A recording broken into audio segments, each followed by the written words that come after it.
Good morning, everybody. Geez, I see lots of friendly faces. Thank you all for joining us. It looks like we're going to have close to 100 people on the call this morning, so this is very exciting. I'm Christina Seidel. I'm the Executive Director of the Recycling Council of Alberta, and we're happy to be hosting this webinar this morning. The Recycling Council is all about circular economy, and obviously food waste is one of the key issues that we tackle. And I want to also put a thanks to Environment Climate Change Canada for the role that they've played in making this project happen. So thank you very much, ECCC. We really appreciate your support. So thanks to all of you for joining us to learn about food rescue. And I am not going to waste much time with, you don't want to hear from me, you want to hear from the great group of speakers that we have that you're going to hear from this morning to talk about food rescue. So to set the stage, we are going to start with Joanne Gauci. And Joanne is with the National Zero Waste Council, but she's the campaign manager for Love Food, Hate Waste. And Love Food, Hate Waste certainly sets the stage for the things that we're talking about today in terms of rescuing food. So over to you, Joanne, if you want to share your screen. Thanks for joining us, and I look forward to the presentation. That's great. Thank you, Christina. So just want to check that everyone can see my slides. I can see them, but I want to make sure you can see them. Okay, great. So it's a real pleasure to be here today to talk to you about Love Food, Hate Waste and the issue of household food waste in particular, and of course the broader conversation that we're going to have together around the issue of food waste in Canada. So just for those of you that may be less familiar with Love Food, Hate Waste, it is a global behavior change campaign, again, focusing on food waste in the home. And it was originally developed by WRAP in the UK, but it benefits now from an international community of practice. So there are campaigns happening in the UK, New Zealand, and Australia, in addition to Canada. And we're all working together and sharing our insights and our lessons learned, our trials, our tribulations, our successes, and creating this sort of shared community of practice around this important issue. In terms of the context for the Canadian campaign, the National Zero Waste Council in Metro Vancouver launched the national campaign in 2018 alongside a host of founding partners. And I would say that today it really represents a unique collaboration in Canada. And our campaign partners, including Recycling Council of Alberta, really play a critical role in our success. They help us to get the message out in communities across the country. They bring the campaign to life in many different ways. And I think, as we all know, we can just have much bigger impact by working together. And so that's really at the core of Love Food, Hate Waste and how we approach this work. So just to give you a sense in terms of this issue within the Canadian context, I think we all know how big an issue food waste is in Canada. I'm not going to focus on those numbers necessarily, but in terms of the household picture, 63% of the food that we throw away in our homes is avoidable. So that's not the apple peels or the eggshells. That's the appetizers and the leftovers that don't seem so appealing the second day, the produce that rots in the back of the fridge, the bread that goes a little bit moldy because perhaps you bought too much. And so this is a really compelling starting point for the discussion, I think, and for the need for action. All too often we think that we as consumers are not part of the problem, but the reality is food is being wasted at every point from farm to fork. And I think we'll be talking about that in the course of the presentations and discussions today. And we all have a role to play. As well, citizens often think that if food is going into the organic bin, that there is no impact and that they're doing the right thing. And they are doing the right thing. It's the best way to manage that food once it becomes waste. But we really do have to shift our thinking and focus on preventing that food waste in the first place. So just to give you a bit of the sense of the fuller picture around household food waste, this slide speaks to the economic and environmental costs associated with it. Much has changed, I think, since we started on this journey in 2018, but I think what this slide does give you a sense of is that the need to prevent household food waste is as compelling and as relevant now as it ever has been. particularly when you consider the dramatic changes and pressures that we've seen in the last year with respect to our food system and our food supply, things like rising food costs and concerns over supply chain disruptions. And I think, and I'd love to get the sense of the room when we do open this up for discussion, that we're all feeling the need to really make the most of the food that we produce. So the good news is perhaps twofold. One, this is a very solvable issue, particularly in the context of thinking about all the other global challenges we're facing right now. Food waste feels like one that we can tackle, one that's tangible, and one in where our individual actions can make a difference. And the other part of the story is that citizens in Canada, I think, are really feeling motivated to reduce their food waste. So research that we did in 2020 confirmed that 94% of Canadians are motivated to reduce food waste, and 84% see it as an important national issue. So again, I think this just speaks to this window, this moment in time we have to see some lasting change on this important issue. Very briefly, in terms of the why. So why do we waste so much food to begin with? And what we found through our research is it often comes back to three kind of buckets of behavior. We either buy too much, we cook too much, or we don't store that food correctly. And so what we think about when we're thinking about messaging for the campaign and how to influence behavior change is always coming back to these three buckets of behavior. And I think it's important perhaps to note that it's not just one behavior, it's a host of behaviors from the moment that we start to plan or think about our food purchases to how we prepare and how we ultimately use or don't use that food. And so our goal at Love Food Hate Waste is to offer simple and actionable tips and strategies aimed at tackling these specific behaviors. So just to give you a sense as to what that looks like, year on year, we develop a host of creative assets, outreach materials, and infographics, trying to think about how to bring this message to life and again point people to those tips and strategies that will be most helpful for them when they're thinking about this issue. We focus on communicating the benefits and then empowering them with those tips and tools to remove the barriers that they may be facing. And I think it's important to note that first, and I think we all know this, behavior change is hard. And people face different barriers. So this notion of making one small change and building from there is really important when thinking about lasting change in this area. So I'm not going to speak to this in any great length with the time that I have, but I wanted to give you a sense as to how we bring Love Food Hate Waste to life across the country. I think people often think it's just the website, and the website is a really important piece, but the truth is there is lots of conversations and activities happening across the country with thanks to the national efforts, but also thanks to those efforts of our campaign partners. And so with the time that we have, I just wanted to show you what that looked like in real life in terms of both in-store activations and community activations. So what you see here is a variety of examples. It's online messaging, outreach in stores, in-store messaging.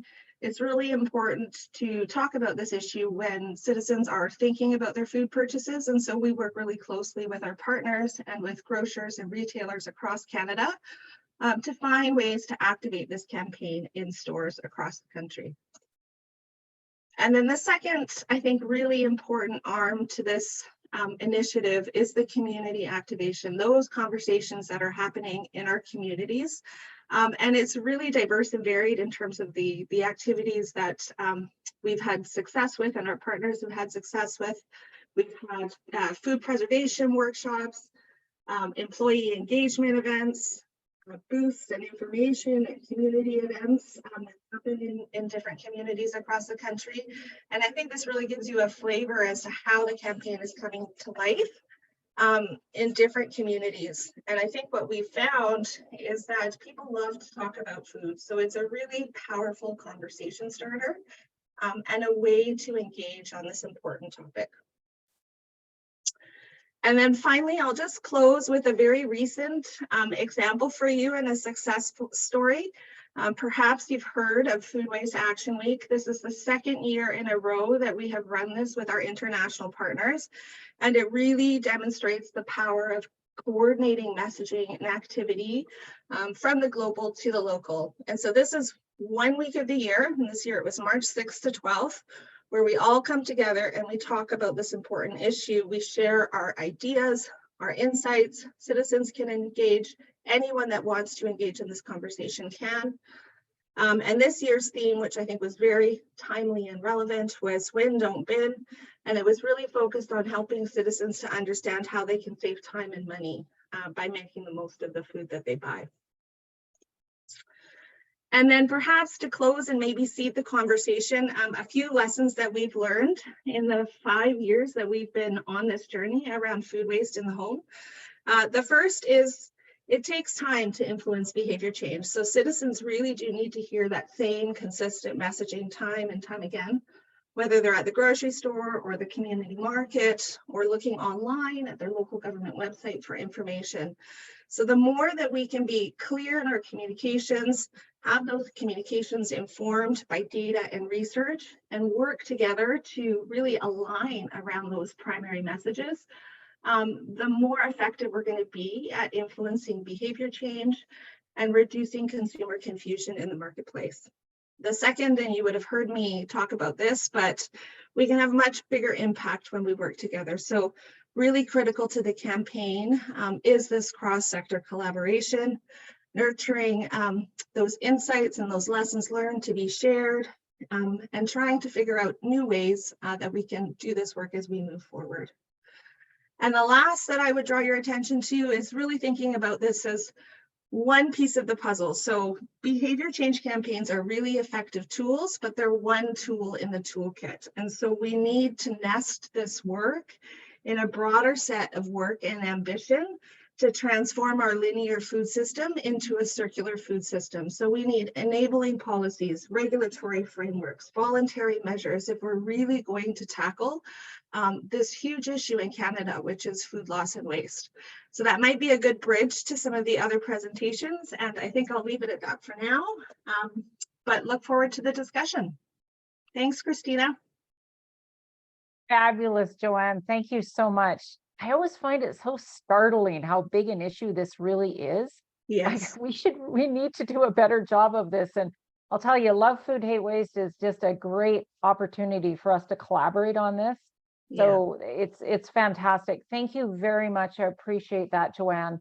What a great way of kicking off this webinar. And so what we're going to do now is we're going to go into, okay, what are the things on the ground that we can do? And we are actually going to start with Mitch Thompson from Red Deer Food Bank. And certainly the food banks are one of the key players in the value chain and how we address food waste. And of course, it brings in the social side of things as well. So I'm going to turn it over to you, Mitch, to tell us about the food bank and the role that you play in this. Good afternoon or good morning, everyone. I guess it is still. I'm delighted to be here and a part of this conversation, absolutely. So I'll tell you a little bit about the people and the place and what we do as food banks across the province. So to paint the picture and give you a little bit of context, the Red Deer Food Bank is a hub in a network. There are 6 big food banks in the province that help provide food and support to many smaller food banks across the regions and into our communities.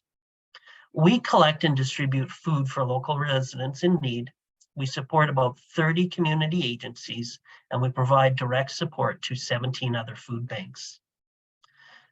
In our food bank, we support 26,000 individuals each year with emergency food hampers. Now, when you think about that, 47% of those people are children. Those are the people that simply do not have enough food to stretch throughout the month, and they are going through times where they might have to go without. So that's the emergency food hamper.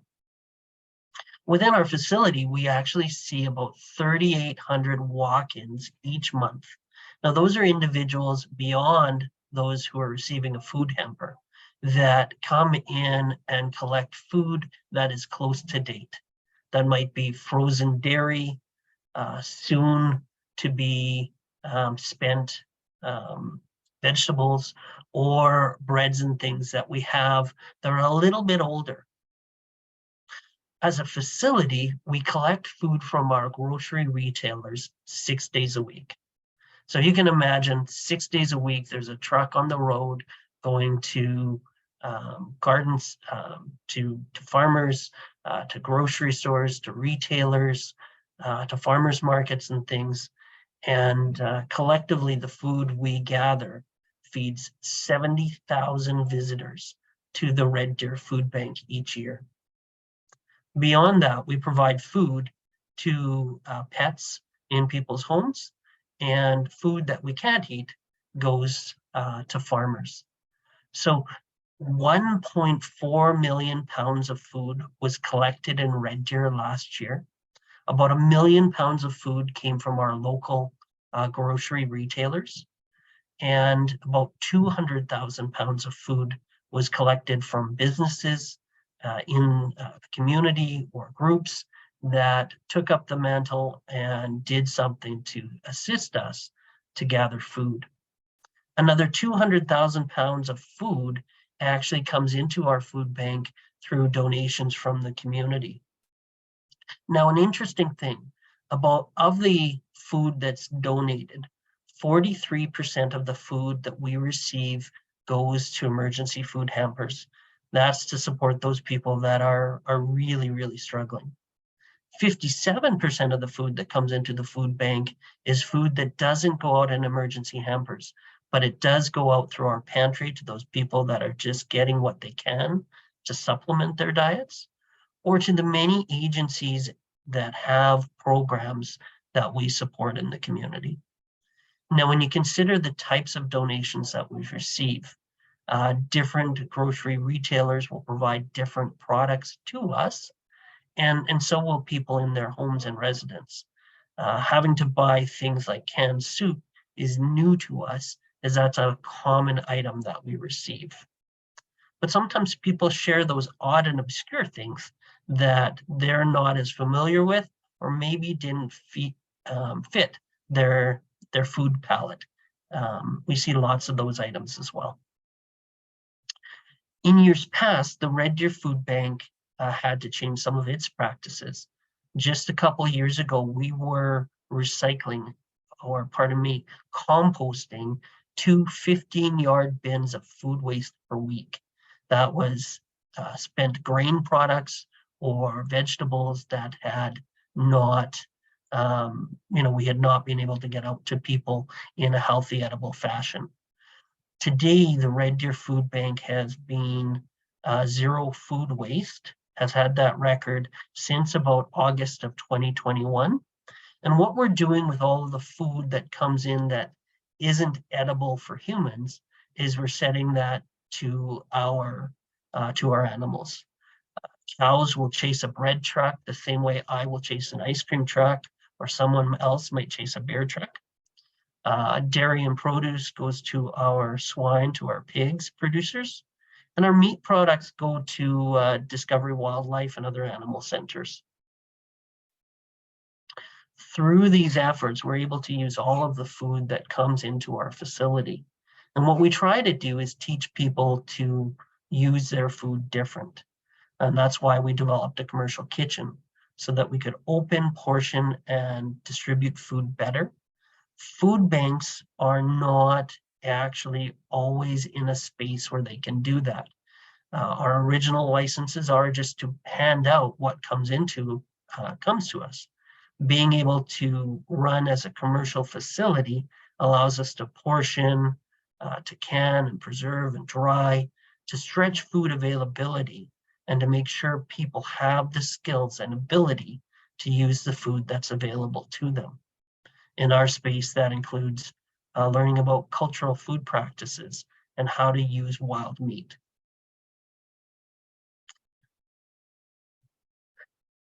By developing capacity in ourselves, we're seeing that we're able to stretch the food that's available and feed more people and ensure that less goes to waste. But an important part of our puzzle is working with partners like Rethink Red Deer, the City of Red Deer, to develop capacity to have more foods grown naturally in the community. We encourage and try to participate in local food production and want to be a better partner in ensuring that we're harvesting the food that grows naturally in the community. By teaching canning, preserving, juicing, dehydrating, and freeze drying techniques, we can ensure that more food is used and is available at other times of the year. The waste that we have in our facility might be things like pallets or milk crates, buckets, packaging. And some of these products can be used by our gardeners to create flower beds and growing places to produce more food. All of these efforts do help us feed the people that have the need in our community. In Alberta in 2022, 1 in 5 households were food insecure. That meant that somebody in the house was stressed out because they weren't going to make it. Perhaps that's all it was stress. In another instance, a level 2 person who's food insecure, they might be choosing the quality and quantity of food that they can access a little differently. There's a little less quantity or a little less quality. In the third level of food insecurity, we're talking about those people that are actually going without. And that's what food banks were initially created to support, to ensure that nobody went hungry. But through our culinary programs and other programs, we're trying to address the needs that people have in the space they're in. And by collecting and having more foods donated and not wasted, we're saving valuable dollars so we can serve people better. In our space, there are many challenges. Relationships. Our grocers, there's a grocer in our space today that provides us 35% of the fresh produce that we receive. Last year, it was a different grocer. They provided 25%. While some of the other grocers in the neighborhood have much smaller percentages of what they can offer or poundage of what they can share with us. So having a good relationship with your grocer makes a big difference for us. To maintain that relationship, we have to be reputable, reliable, and appreciative. We have to make it really easy for them to give to us. We have to have the tools and enough staff to do the job. That might include maintaining the cold chain or having storage facilities in our facility to manage the stock that comes to us. Other things that are concerns or challenges for us are making sure that we are convenient for our retailers, for our farmers and such. If we're not readily available, sometimes it's just easier for them to find another solution. And for us, it's all about ensuring that food that is available is used for its highest purpose. That is to feed people.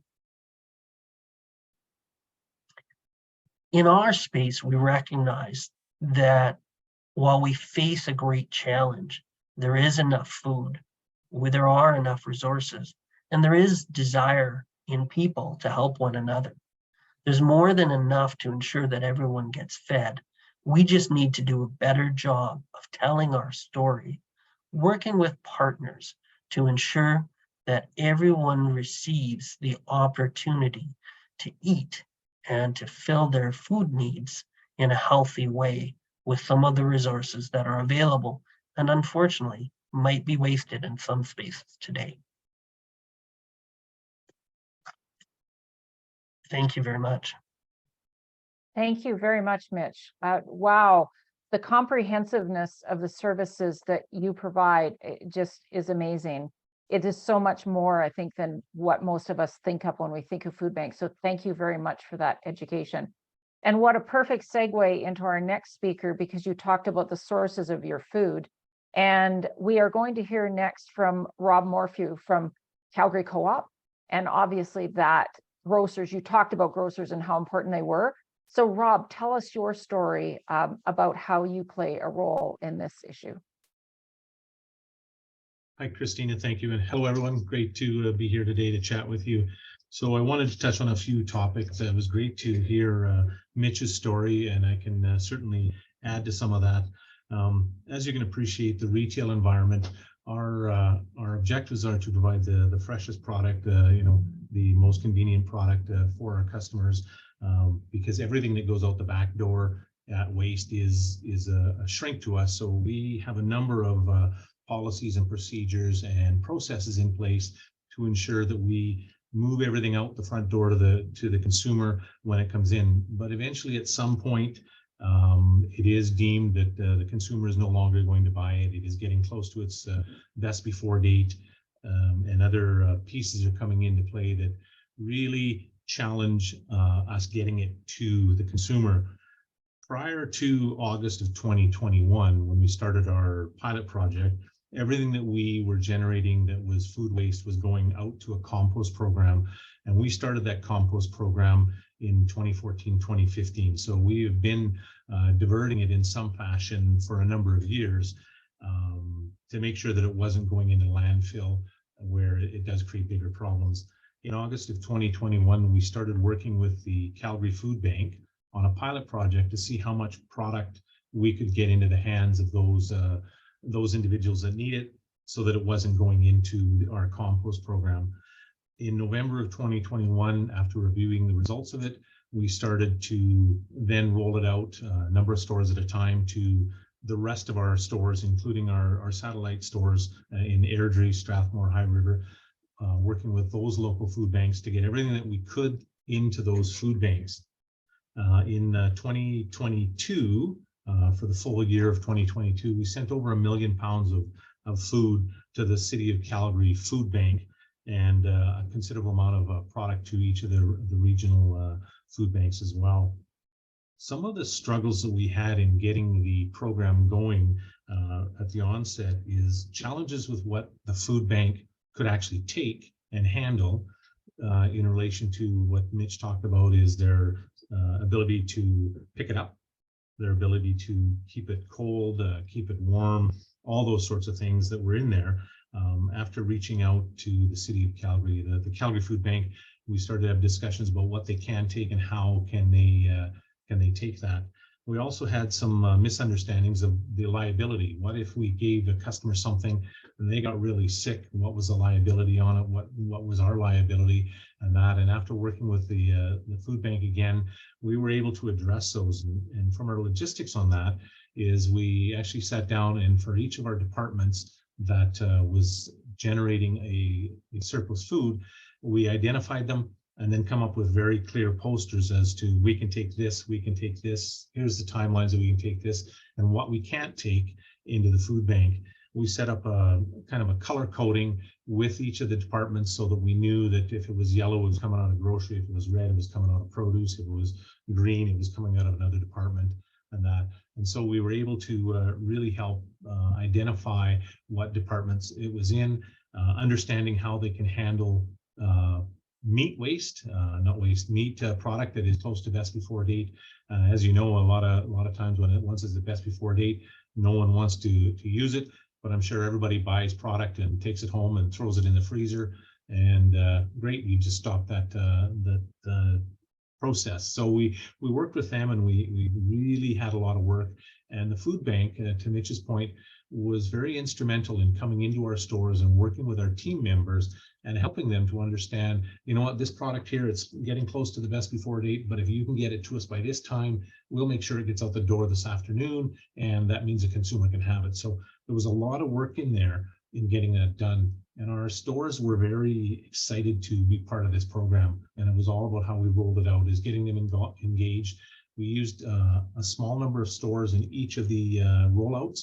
We only did 4 or 5 stores, so it gave us the ability to learn from that next rollout. Oh, you know what, this isn't working, or that schedule isn't working, this doesn't work, as well as to give the food bank time to gear up to where they could service us. Oh, well, we need to add different resources, or we need to change the route. So it was really about structuring it in there and getting it going for them, and that sort of a day.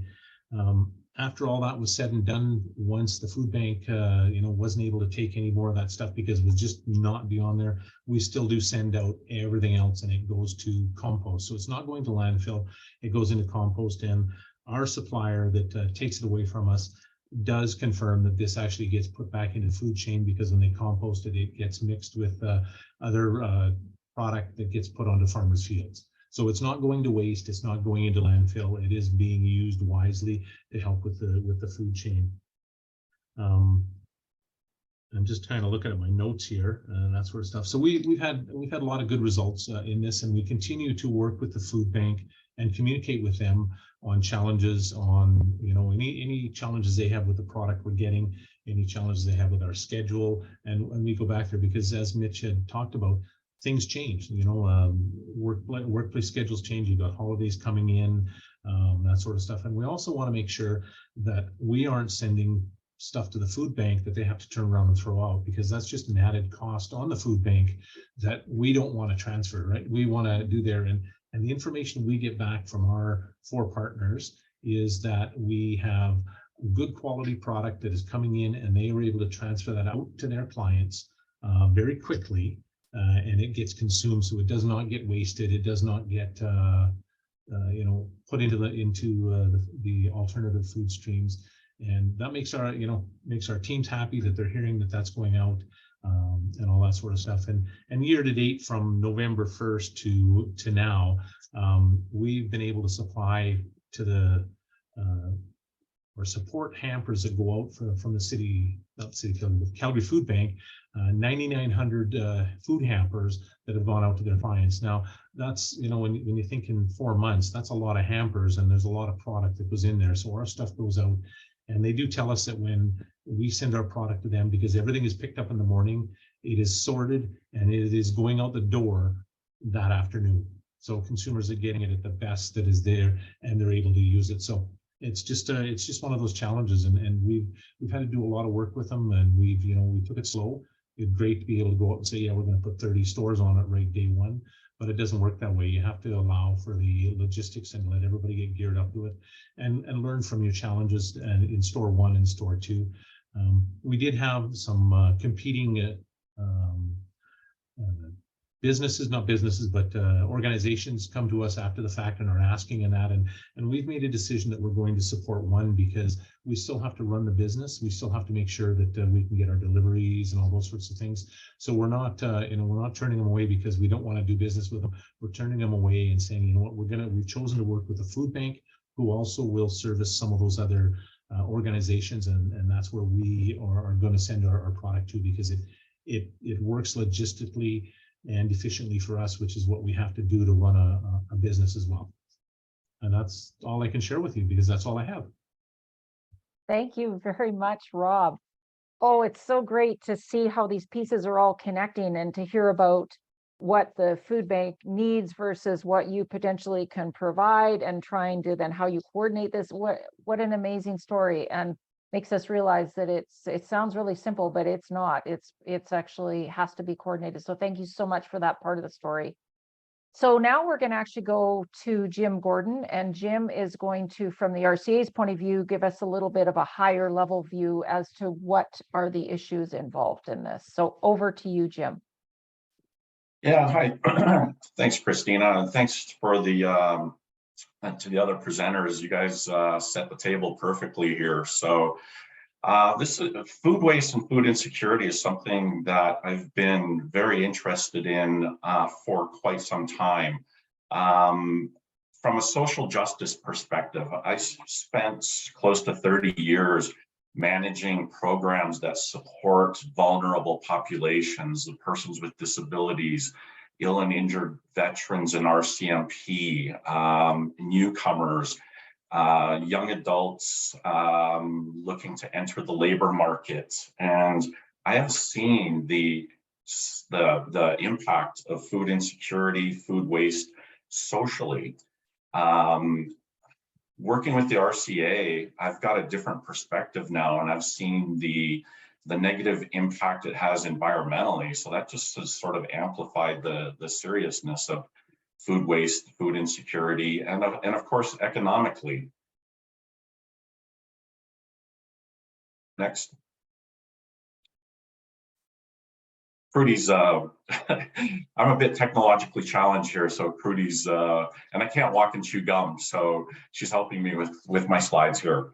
Anyway, Food insecurity, we did a rather deep dive into this with this project, and the stats are really quite alarming. I had no idea how prevalent food insecurity was. Like I said, I've seen it from a frontline perspective, the impact it has on individuals and families and communities, but 1.1 million, or 1 in 6 Canadian children under the age of 18 are experiencing food insecurity.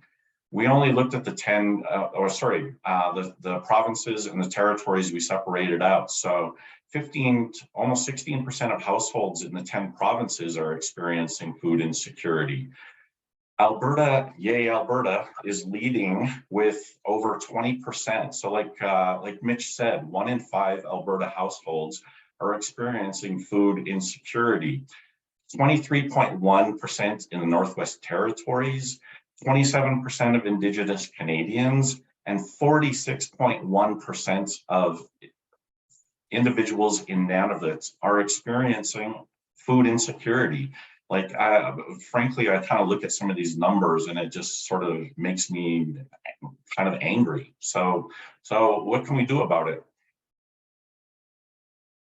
One of the impacts of food insecurity is the impact on physical, mental health with families and individuals.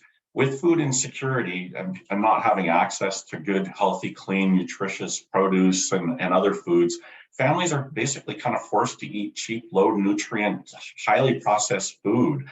I've been looking at the news and seeing reports on the secondary sort of benefits, impact around highly processed foods is that they're a significant contributor to cancer and other hugely negative health side effects.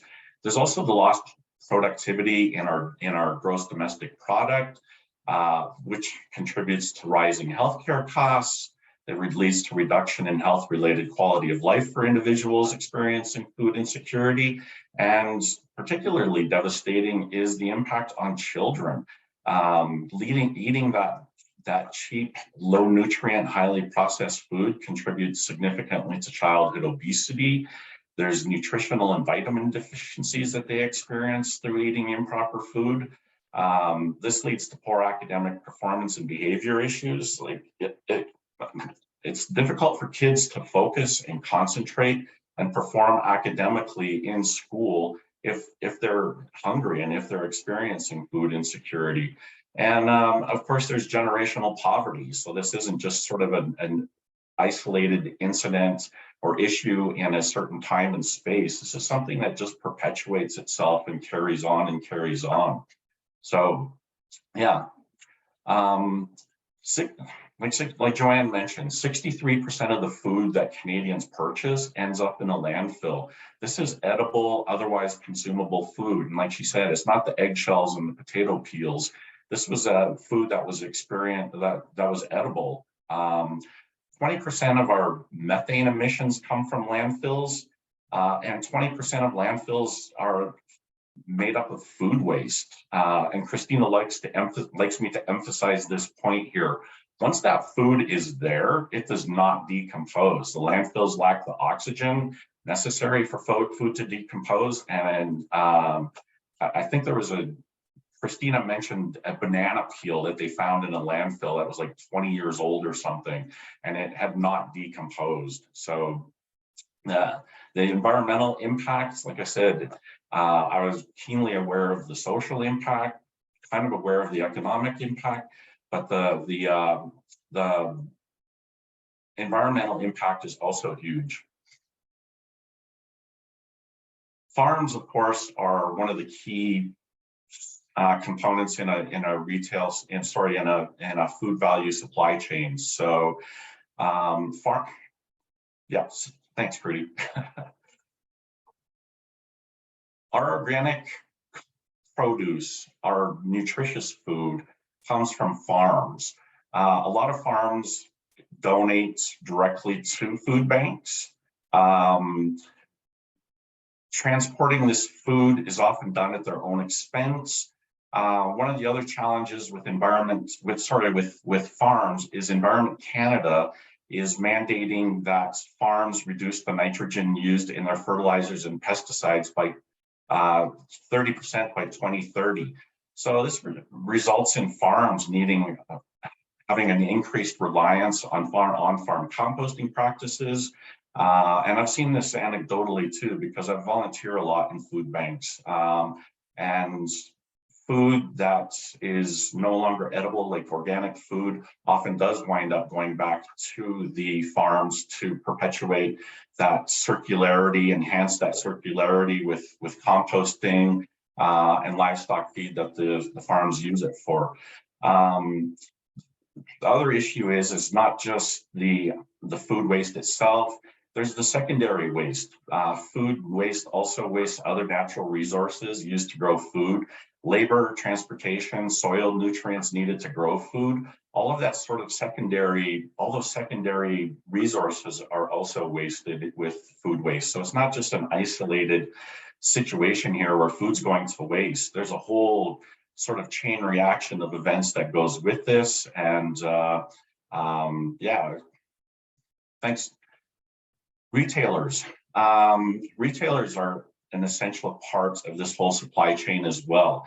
And the honest to goodness truth is when I started to kind of do a deep dive into a lot of this, sorry, Rob, but I was prepared to kind of demonize the retailers for not distributing their food waste to food banks.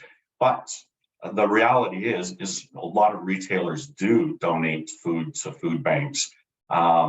They often do it at their own expense. And one of the challenges for from a retail point of view, and Rob can back me up on this later or not, but they have a very narrow profit margin, 1% to 3%. And retailers are also subject to the demands of consumers. Consumers want the perfect tomato, the perfect carrot. I believe it was Co-op that started a program not too long ago where they sold imperfect food at the retail level for consumers within the stores. It was like the two-headed carrots and the sort of mutant tomatoes and potatoes. And there wasn't really any uptake on that. Consumers were not interested in that. So there's also supply chain disruptions. They've increased. Inflation is a huge impact. It is everywhere. I can't turn on the news, and I think this is a real front and center sort of issue across the board here.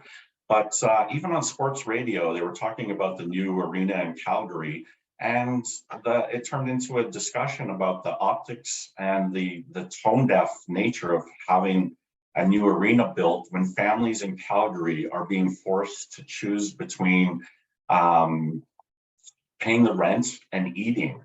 And retailers are not the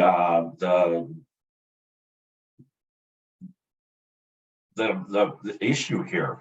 They're subject to a lot of upward pressures with rising transportation costs, and the pandemic has really kind of created all of these upward pressures at the retail point of view, sort of all at once. You know, it's one thing if these happen sort of in isolation, singular occurrences, but they've all happened all at the same time. Mitch talked about food banks and some of the challenges from their point of view, but what alarmed me is that 1 in 5 or 20% of Canadian families will need to access food rescue organizations at some point. So again, we've got this very valuable commodity out there that's going to waste, and families need this food. So at RCA, one of our mandates, one of our missions, one of the things that we promote is zero waste and circular economies. This is sort of what a linear food value chain looks like. You see it kind of flows down from farms to retail, to food rescue. I mean, we can kind of keep connecting the dots here and stuff like that, because food rescue often, food banks, food rescue organizations often gets food directly from retailers. But the point is that you can kind of see this downward flow here. And there is lots of places where food along this linear value chain fall into landfills. There's just too many places where that food is deviated away from families where it's going to do some good, and to landfills where it's not doing any good whatsoever. So the ideal would be really this circular model down at the bottom, where we do a better job of tightening up all of the sort of challenges within the supply chain to keep it more circular, keep it out of landfills, get it to families, kids, whomever that needs it, and back to farms for composting to kind of just perpetuate and increase the efficiency of that circularity. So we love this diagram at RCA. We kind of put it everywhere we can, and then everyone's kind of stealing it. But we've stole it from the Ellen MacArthur Foundation, who created this diagram. And it's just an absolute brilliant way of kind of summarizing the difference in a visual way, the difference between a linear economy where things are used once, they're discarded. A recycling economy is great and well and fine. It sort of extends the life cycle of your valuable natural resources. And a circular economy is just more efficient, where you keep the value of a resource in play for as long as humanly possible.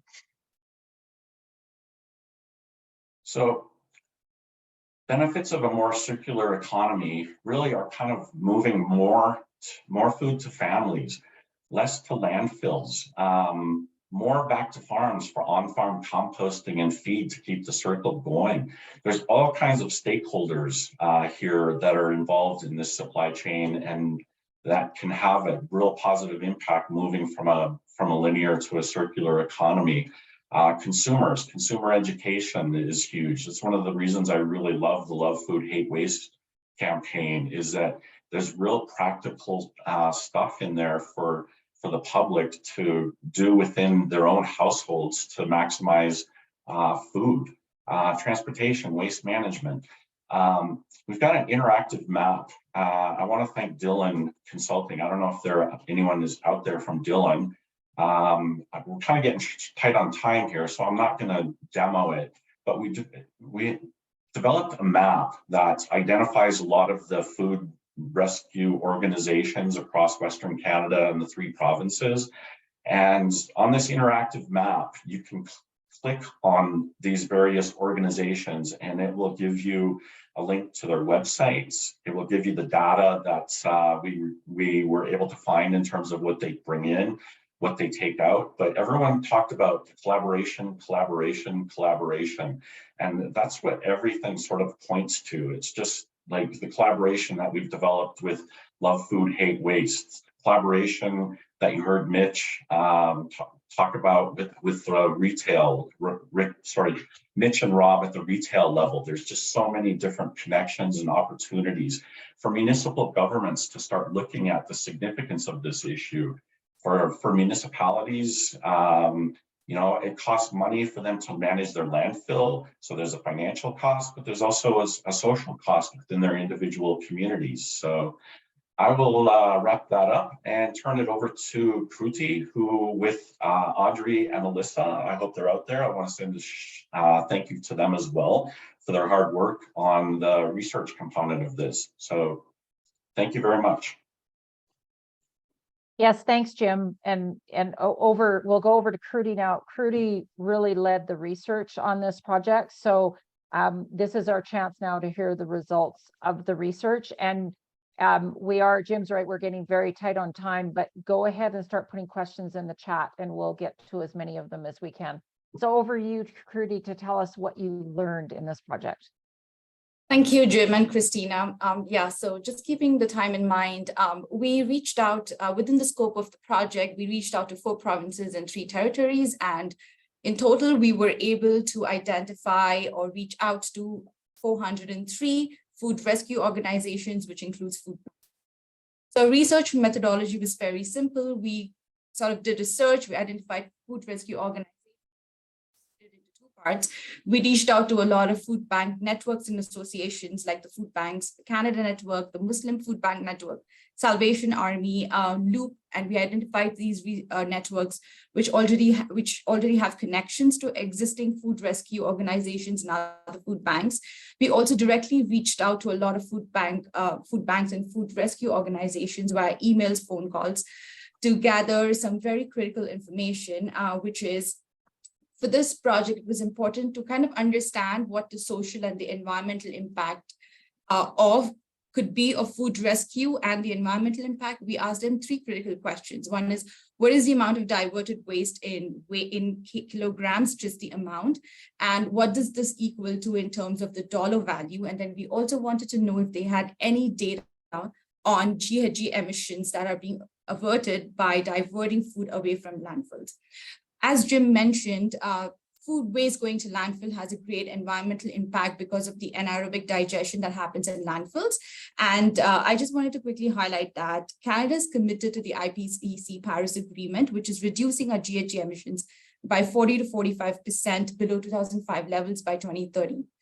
And landfills especially are one of the biggest sources of greenhouse gases, especially the gas that is methane, because methane is 20 times more potent as a greenhouse gas than carbon dioxide, and landfills are one of the biggest sources of methane. So if we are to really meet our commitment to the IPCC agreement, landfills, food being diverted away from landfills is something that we really need to take a good look at. So out of the 403 organizations that we reached out to, the response rate was rather small than what we hoped for. So we received responses overall 8% of the organizations. And even though it's 8%, I think if you look at the numbers at the very bottom, you sort of understand the impact that is created. So we understood that over 179,000 tons of food waste was being diverted. And just that number sort of makes us understand, if you look at the number of the GHG emissions that were averted, it is almost 7,003,072 tons of carbon equivalent. So these are very small numbers in terms of the data that we've collected, but it sort of gives us an idea of the huge impact that food diversion can have, especially environmental impact in terms of lowering our GHG emissions. So some of the challenges that were identified during the course of this project, some of these are factual, some of these are anecdotal at this point based on our experience. So some of the things that we discovered was, one is that the food banks are volunteer driven, a lot, not all of them, but some of them.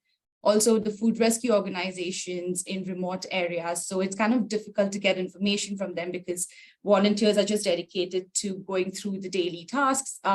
There's definitely lack of data collection. A lot of food banks and rescue organizations are not even aware that the environmental impact that they are the positive environmental impact that they are directly or indirectly contributing to. So just that data on GHG emissions is kind of not available with everybody.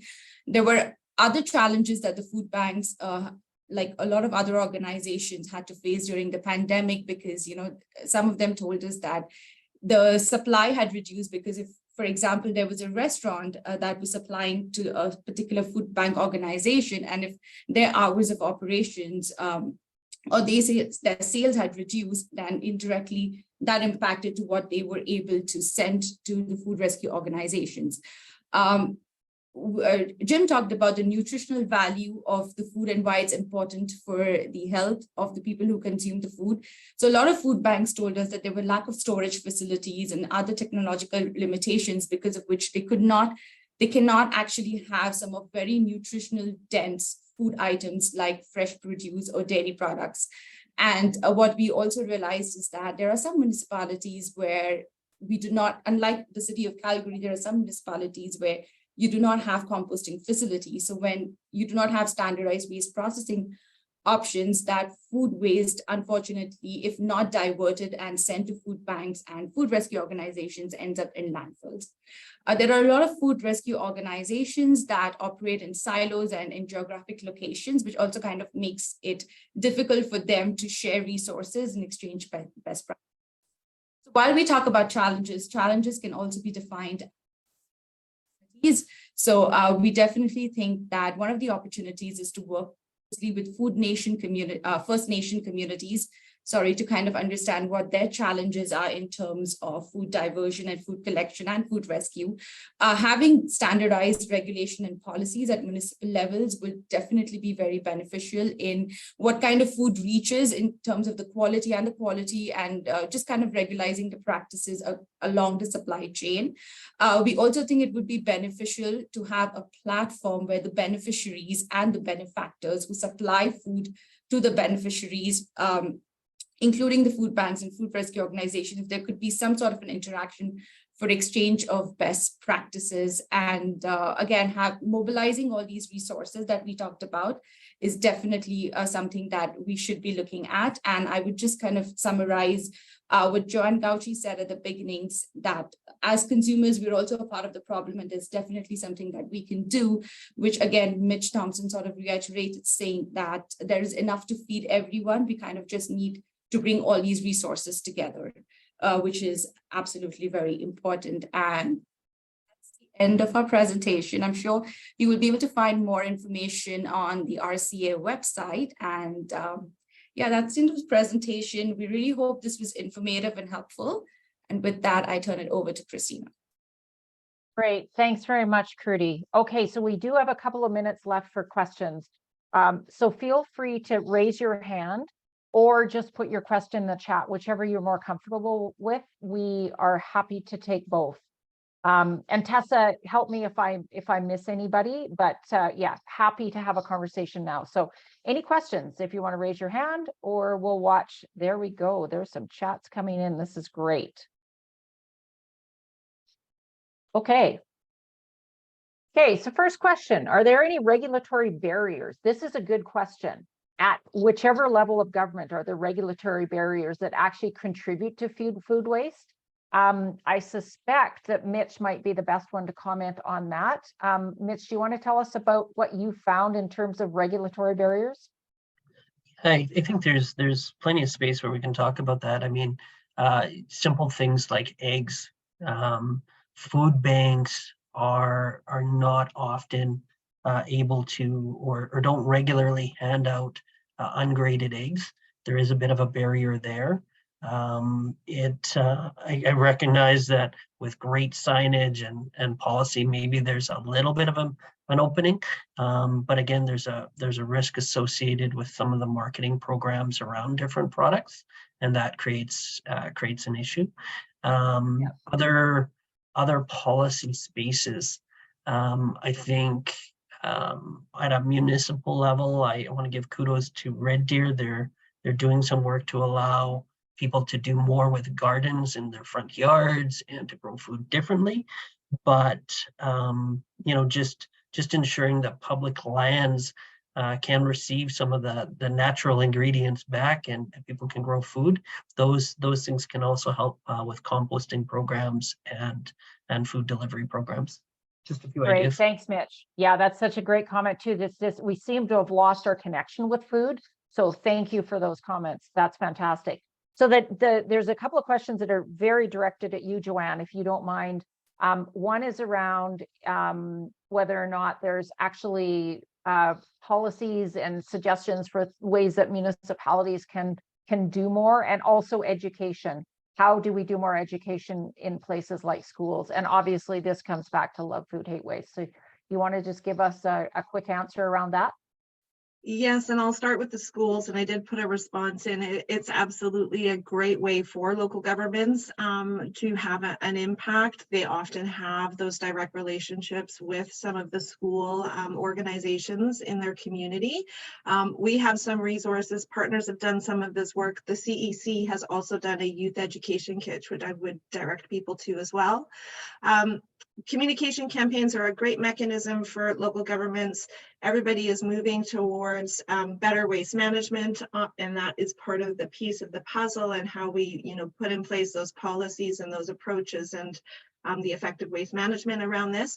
But I think just that community dialogue is probably the most important thing that I think local governments often overlook, is their ability to just engage with citizens and residents, and even businesses, restaurants and hotels as well, for example. Great. Thank you, Joanne. That's great. Okay, so Mitch, the next questions are for you, and one of them obviously comes from your presentation around how do we actually, or how can people get more information on how to better utilize food? You talked about other forms of utilization, and the other question then is around how do we get restaurants really involved? We heard from Rob that the grocers are certainly, some of them are very engaged. What about restaurants? Yeah, so tackle both those questions. So the first one, we refer to a site called stilltasty.com. It's a great site. It tells you how food can be utilized, for how long, after a best before date. It gives tips for how to use food differently. That's one of the main resources that we go to and refer to people. And so I want everybody to be aware of stilltasty.com. Now, I recognize there's another partner here online today. And so I see Saria from Leftovers Foundation. I think Leftovers has done a great job in some of the larger centers and is moving into some of the smaller centers in creating tools that restaurant owners can access and volunteers can access to do more food recovery in our restaurants. I think the biggest challenge that we've had as a food bank in that space is consistency. It's easy to set up a cycle and a route and meet the needs of the grocery stores. Restaurants are a little more challenging. Their hours differ, their ability to save food, their desire to hand food out, in that way and take on, or their concerns around risk are large. And so the applications that Leftovers have as a technology provider to bring volunteers and restaurants and smaller grocers and things together is another great tool. And so I give them kudos as a partner that we hope to be working with in our center soon too. Okay, fantastic. I think we're going to wrap up right away here, but let's just, the last questions are all actually directed at RCA around things like prices. How can we have more regional food? And then there's one specifically for you, Curdy, around is, do we have a breakdown of the GHGs that are actually potentially averted by doing a better job of food rescue? So Curdy, do you want to start? And then Jim, you can maybe end with the cost question, and then we're going to wrap. Thank you, Christina. So just pertaining to the food waste diversion, I mean, we do have an idea about how much GHG emission comes out of landfills every year as far as Alberta is concerned, but just specific to food, how much GHG is impacted from food waste diversion. Well, through this research, we haven't been able to get a complete overview of that data, because one of the challenges, as I explained, was in data collection. The numbers are not really available with a lot of food rescue organizations and banks. So at this point, it's kind of difficult to say this is the exact number, this is the exact breakdown, but it's definitely work in progress. Okay, so we will look at doing that. Jim, 10 seconds on the cost, and then we have somebody that's bold enough to have their hand up. Nicole, we'll end with you. So go ahead, Jim. Yeah, there's economic, there's social, there's environmental costs, but there's so many points along the value chain that impact that: transportation, inflation. There's so many different factors around that contribute to cost of food, the cost of landfill management, cost of transportation, cost at a retail point of view, cost at a farm point of view. Like, everyone is experiencing rising and escalating costs. So yeah, that's my brief answer. Okay, thanks. Nicole, go ahead and ask your question. Thank you so much for raising your hand. You're going to be our last question. Thank you for the invite today. My name is Nicole, and I'm the Vice Chair in Training with the Redwater Food Bank. Great. So I just wanted to circle back with Mitch's comments. We're having the struggle of engaging with our retailers, that's grocery stores, restaurants, national fast food chains, that they have policies that don't allow them to hand out leftover food. Leftover food. Yep. So, you know, there needs to be an engagement process with these national chains that will divert a lot of their food waste to us as food banks to hand out to our clients. And just for statistical, like Mitch gave, we're a small food bank in rural Alberta, and our hamper numbers from 2021 to 2022 increased 45%. So that is a huge increase for our small food bank. We serviced just about 3,000 people out of our little food bank, and our donations, we are finding, are being reduced because of inflationary costs.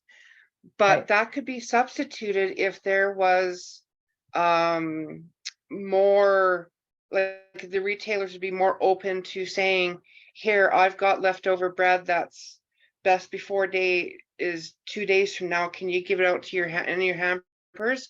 And I will put my hands up and dance a jig and say, yes, we will.